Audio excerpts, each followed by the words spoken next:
ఆరాధ్య. మీకు మీ కుటుంబ సభ్యులందరికీ ఉగాది శుభాకాంక్షలు. ఫస్ట్ గా నేను చెంబులో కొన్ని వాటర్ తీసుకున్నాను. నేను ఫస్ట్ మామిడి ముక్కలు వేస్తున్నాను. నెక్స్ట్ వేప పూత వేస్తున్నాను. నెక్స్ట్ బెల్లం వేస్తున్నాను. నెక్స్ట్ చింతపండు వేస్తున్నాను. నెక్స్ట్ కారం వేస్తున్నాను. నెక్స్ట్ ఉప్పు వేస్తున్నాను.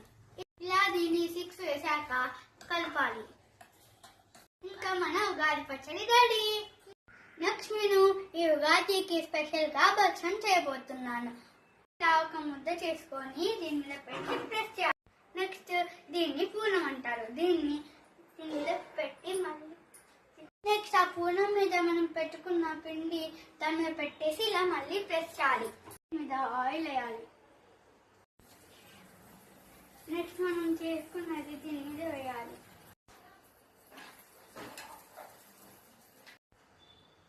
భక్షాలు పచ్చడి రెడీ. ఇప్పుడు నేను ఈ భక్షాలు ఈ పచ్చడిని దేవుని దగ్గర పెడతాను.